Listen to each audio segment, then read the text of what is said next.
بسم آبن والدن منفس قدسن حد أملاخ آمين أمان بأمان فقرات حواتين حاتين زابير آب أبونا زابير والد تسفانا زابير منفس قدس قداسينا سلزخونا نمسقنا لومي بعالنا عيت عبي تقلصو ويكا مقهاد ناي قوتانا مدحانينا تسفانا نيس كريستوس قدامين باب كاب نبي إساس كاب معرف سسا كاب فقد حاده مسأي خبري يورساليم او يورساليم برهانكي وصيو كبر እግዚአብሔር ከአ ወጽኢልኪ እዩሞ ተንሲ ከም ፀሐይ ብርሂ እነሆ ጸልማትን ምድሪ ጣቃድማን ህዝብታት ከጎልብቦም እዩ ኣብ ልዕለኸ ግና ብርሃን እግዚአብሔር ክመጽእ ክወጽእ ክብሩን ክርአ እዩ እዛብ ብርሃንኪ ነገስታት ከአ ጸዳል ብራቅ ፀሐይኪ ክርእዩ ክመጹ እዮም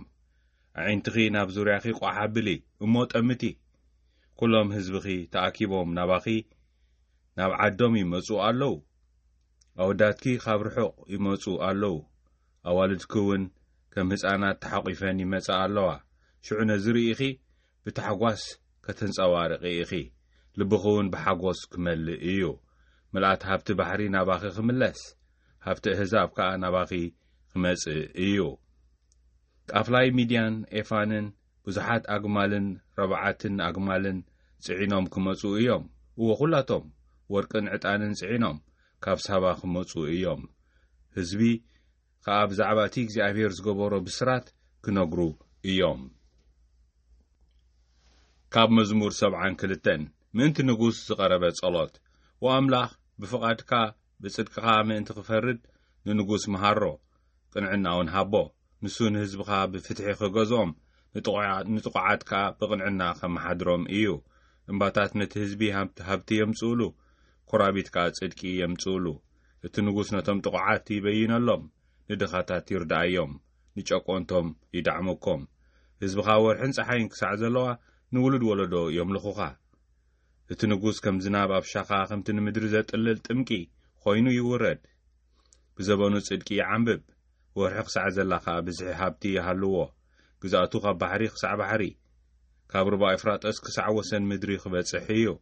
እቶም ኣብ ምድረ በዳ ዝነበሩ ህዝቢ ኢድ ክነስእሉ ነገስታት ተርሴስን ደሴታት ገጸ በረኸት ከም ቅርቡሉ ነገስታት ሻባን ሳባን ድማ ውህበታት ከምጽኡሉ እዮም ኩሎም ነገስታት ከኣ ክሰግድሉ ብዘለዎ ህዛብ ከገልግልዎ እዮም ንሱ ነቲ ናብኡ ዝጠርዕ ድኻን ነትረዳእ ዘይብሉ ንምስኪንን የናግፎም ንምስኪንን ንድኻን ይድንግጸሎም ንድኻታት ከኣ ይድሕኖም ካብ ጭቆናን ግፍዕን ይብጀዎም ህይወቶም ከኣ ኣብ ቅድሚኡ ክቡር እዩ ካልኣይ ንባብ ካብ መልእኽቲ ሐዋርያ ጳውሎስ ናብ ሰብ ኤፌሶን ካብ ምዕራፍ 3 ካብ ፍቕዲ 2 ኣሕዋተይን ሓተይን ብርግጽ ብዛዕባ እቲ ኣምላኽ ንጥቕምኹም ዝሃበኒ ናይ ኣገልግሎት ጸጋ ሰሚዕኩም ኣለኹም ከምቲ ኣቐዲመ ብሓጺሩ ጽሒፈልኩም ዝነበርኩ እግዚአብሔር ነቲ ምስጢር ብራእይ ኣፍለጠኒ ነቲ ጸሓፍክዎ እንተ ደኣ አንቢብኩምዎ ብዛዕባ ምስጢር ክርስቶስ ዘለኒ ፍልጠት ከተስተውዕልዎ ትኽእሉ ኢኹም እዚ ከምቲ ሕጂ ነቶም ቅዱሳን ሐዋርያቱን ነቢያቱን ብመንፈስ ቅዱስ ዝተገለጸሎም ነቶም ቀዳሞት ወለዶ ደቂ ኣዳም ኣይተገለጸሎምን እዚ ምስጢር እዚ ከዓ ኣሕዛብ ሳላ ወንጌል ምስ እስራኤል ተማቐልቲ ርስቲ ንሓደ ሰብነት ኣካል ብክርስቶስ ኢየሱስ ከዓ መኻፈልቲ ተስፋ ከም ዝኾኑ እዩ ናይሎም ወንጌል ካብ ወንጌል ማቴዎስ ካብ ምዕራፍ 2 ካብ ፍቕዲ 1 ምምጻእ ሰብ ጥበብ ኢየሱስ ብዘበን ንጉስ ሄሮዶስ ኣብ ቤተልሔም ምድሪ ይሁዳ ምስ ተወልደ እነሆ ካብ ሃገር ምብራቕ ዝተላዕሉ ሰብ ጥበብ እቲ ዝተወልደ ንጉስ ኣይሁድ ኣበይ ኣሎ ኮኸቡ ብምብራቕ ርኢና እሞ ክንሰግደሉ መጺና እናበሉ ናብ ኢየሩሳሌም በጽሑ ንጉስ ሄሮዶስ ነዚ ሰሚዑ ተሸበረ ኩሎም ህዝቢ ኢየሩሳሌም ውን ምስኡ ተሸበሩ ንሱ ድማ ንኹሎም ሊቀ ካህናትን ናይ ህዝቢ መምህራን ሕግን ኣኪቦ ክርስቶስ ኣበይ እዩ ዝውለድ ኢሉ ሓተቶም ንሳቶም ከዓ ኣቲ ቤተልሔም ምድሪ ይሁዳ ንህዝቢ እስራኤል ዝጓስዮም ሹም ካባኺ ክመጽእ እዩ እሞ ካብ ሽሞምንቲ ይሁዳ ከቶ ኣይክትንእስን ኢኺ ዝብል ብነቢይ ጽሑፍ ስለ ዘሎ ኣብ ቤተልሔም ናይ ይሁዳ እዩ በልዎ ድሕሪ ሄሮዶስ ንሰብ ጥበብ ብሕቡእ ጸውዖም ካብኦም ድማ ዘበንቲ ዝተራእዮም ኮኸብ ኣጸቢቑ ተረድአ ቤተልሔም ድማ ሰደዶም ከድኩም ብዛዕባቲ ህፃን ኣረጋጊጽኩም መርምሩ ምስ ረኸብኩሞ ኣነ ከዓ መጽኤ ክሰግደሉ ንገሩኒ በሎም ንሳቶም ከዓ ካብ ንጉስ ሰሚዖም ከዱ እንሆ ኣብቲ ምብራቕ እቲ ብምብራቕ ዝረኣይዎ ኮኸብ ኣብ ልዕሊ እታ ህፃን ዝነበራ ቦታ መጺኡ ክሳዕ ዝቐውም መርሖም ነቲ ኮኸብ ምስ ረኣይዎ ዕዙዝን ብዙሕን ሓጎስ ተሓጐሱ ናብ ቤት ኣትዮም ነቲ ህፃን ምስ ማርያም እንኡ ረኣይዎ ተደፊኦም ሰገድሉ ሳጽኖም ከፊቶም ከዓ ወርቅን ዕጣንን ከርበን ገጸ በረኸት ሃብዎ ናብ ሄሮዶስ ከይምለሱ ኣምላኽ ብሕልሚ ስለ ዘጠንቀቖም ድማ ብኻልእ መገዲ ናብ ሃገሮም ተመልሱ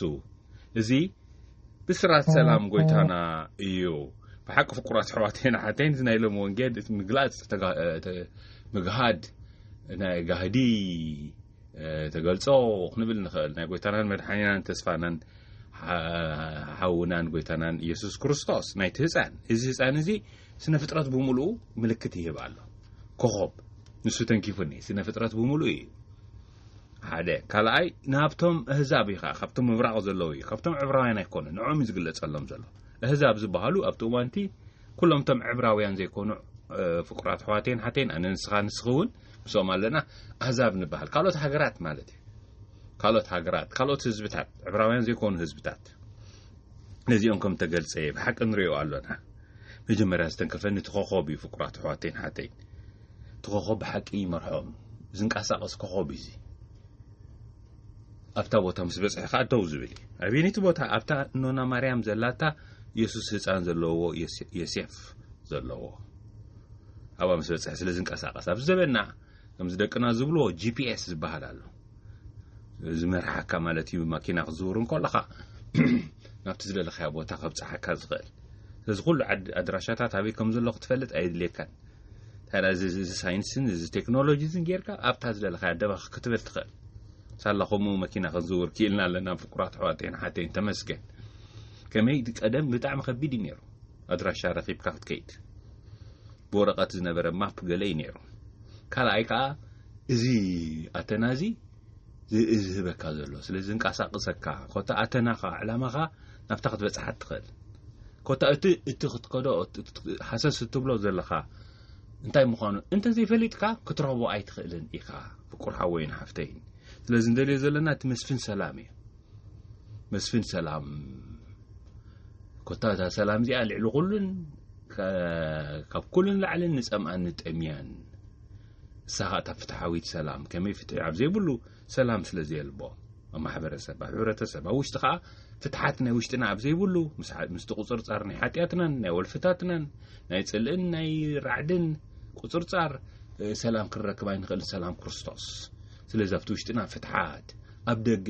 ፍትሒ ኣብ ሕብረተሰብ ንጸምእ ፍቁራት ኣሕዋቴን ሓተይን ንጠሚ ንትስፎ ንጽሊ ንጽዕርን ፍቁራት ኣሕዋቴን ሓተይን ስለዚ ኮኸብ እዚ ብቐጥታ ናብኣ ወሲዱ ኣብኣ ደው ምስ በጽሒ ደው በለ ይብል እቲ ኮኸብ ምስ ረኣይዎ ዕዙዝን ብዙሕን ሓጎስ ተሓጐሱ ወሓዚ ሓጎስ እዚ ዕዙዝን ብዙሕን ሓጎስ ተሓጐሱ ናብ ቤት ኣትዮም ከዓ ነቲ ህፃን ምስ ማርያም ንኡ ረኣይዎ ተደፊኦም ከዓ ሰገድሉ እቲ ኮኸብ ኣብ ልዕሊ እታ ህፃን ዝነበራ ቦታ መጺኡ ክሳዕ ዝቐውም መርሖ ፍቁር ሓወይን ሓፍተይን ሎሚ ንዓና ዝመርሓና ኮኸብ እንታይ እዩ ማርያም ኮኸብ ጽባሕ እውን ንብል ኢና ፍቁራት ኣሕዋቴን ሓተይን እንታይ ማለት እዩ ኣብ የድልየካ ዝመርሓካ ኮኸብ የድሊ ንሱ ባዕሉ እዩ እቲ ኮኸብ ንኣማን ብኣማን ስለዚ ንዕኡ ናብቲ ኢዮቤልና ዝበልናዮ ኢየሱስ ንሱ እዩ ንሱ ክመርሓና በበይና ኣቢሉ ይመርሓና በቲ ቃል ኣምላኽ ኣቢሉ ፍቁራት ኣሕዋቴን ሓተይን መዓልታዊ ቃል ኣምላኽ ነና ቤተ ክርስቲያን ተሰርዓልና ከምዚ ጅነንብበልኩም ዘለና ንሱ እዩ ናትና ጂፒኤስ ንሱ እዩ ናትና ቃልካ ነግረይ መብራህቲ ንመገደይ ብርሃን ይብሎ ብዘማራይ ስለዚ ናብኡ ገጹ ይመርሓና ከነንብቦ ከለና ናይ ቤት ልባትና ይነደና እሞ ከምቲ ሰብ ኤማውስ ዝበልዎ ቀሌጳን መርዓቱን ብኡኻ ንምራሕ ፍቁራት ኣሕዋቴን ሓተይን ስለዚ ናብኡ ገጽና ክንከይድ እሞ ነቲ ህፃን ክንረኽቦ ዳሕራይ ከዓ ዘለና ህያባት ከነወፍየሉ ወርቅን ዕጣንን ከርበን ንጉስ እዩ እዚ ትዘድሕነና እዩ እንደገና ይህ መስዋዕቲ ዝኸውን እዩ እንታይ እዩ በጊዕ ገንሸል ኣምላኽ እዩ ስለዚ በዚ ኩሉ ገይሩ እዩ ድሕነትና ዝመጽእ ብሓቂ ከዓ ነዚ ኮኸብ እዚ ኢየሱስ ክርስቶስ ኮኸብና اتقال أملاخ أبيلون كن رخبون حساس كنولون مولباتنا خاخنا دنا مو مستم حزاب نريو زلنا تعبي مستير كنردو هورا باولوس يبلون تي عبي مستير باركسنا لكم تعبي مستير يبل تعبي طباب نتخم زيجي نقدسان حوارياتون نبياتون بمنفس قدس تغلصلهم بمنفس قدس رايبو نسيت هي وانس غبرنا نتم قدامت ولد دق ادم اي تغلصلهم نتم ناي قدام እዚ ምስጢር እዚ ከዓ ይብል አሕዛብ ሳላ ወንጌል አሕዛብ እጂቶም ዕብራውያን ዘይኮኑ እዮም ኢለኩም ሳላ ወንጌል ሰላምና ኢየሱስ ምስ እስራኤል ምስቶም ሕሩይ ህዝቢ ተማቐልቲ ርስቲ ንሓደ ሰብነት አካል ብክርስቶስ ኢየሱስ ከዓ መኻፈልቲ ተስፋ ከም ዝኾኑ እዩ ናይታ ህያው ተስፋ ኣይትሕፍርንያ ኢሎም ኣቦና ርእሰ ሊቃነ ጳጳስ ፍራንቸስኮስ ጀመሩልና ዓመተ ኢዮቤል በዛ መዓልቲ እዚኣ ንዛዝሞ ኣሎና ናይዛ ተስፋ እዚኣ ተስፋ እዚኣ መኻፈልቲ ስለ ዝኾንና ንሕና እንኩም ምስቶም ዕብራውያን ኣሕዋትና ኣሓትናን ሞዛ ተስፋ ከዓ ስለዘይ ሕፈረትና ዓመት ሙሉእ ከዓ ኮኸብ ኮይና ህያው ተስፋ ኮይና ክትመርሓና ኢየሱስ ክርስቶስ ተስፋና ኢየሱስ ክርስቶስ ኢዮቤልና ኮይኑ ፍቁራት ኣሕዋቴን ሓቴን ዓመት ሙሉእ ክትመርሓና ፀኒሓት ብሩኽ ዓመተ ኢዮቤል 2025 ወዲና በዝሎ መዓልቲ ንዛዝም ኣለና ነዚ ከዓ ኣምላኽና ነመስግኖ ከም ፍረ ናይዚ ዓመተ ኢዮቤል ብሓቂ ንሕና ኩላትና ነፍሲ ወከፍና ፍቁራት ኣሕዋቴን ሓተይን ጨው ምድርን ብርሃን ዓለምን ምንት ክንከውን ሓቢርና ንጸልይ ኦ ጎይታ ናይ ሰላምካ መሳርሒ ግበረና ጽልኢ ኣብ ዘለዎ ፍቕሪ ግፍዒ ኣብ ዘለዎ ፍትሒ ማእሰርቲ ኣብ ዘለዎ ፍትሓት በደል ኣብ ዘለዎ ምሕረት ጥርጥር ኣብ ዘለዎ እምነት ተስፋ ኣብ ዘይብሉ ተስፋ ጸልማት ኣብ ዘለዎ ብርሃን ሓዘን ኣብ ዘለዎ ባህታ ከም ንዘርእ ግበረና ኣሜን ስብሃት ንኣብን ወልድን መንፈስ ቅዱስን ይኹን ጥንቲ ከም ዝነበረ ሕጅን ወትሩን ንዘላለም ዓለምን ኣሜን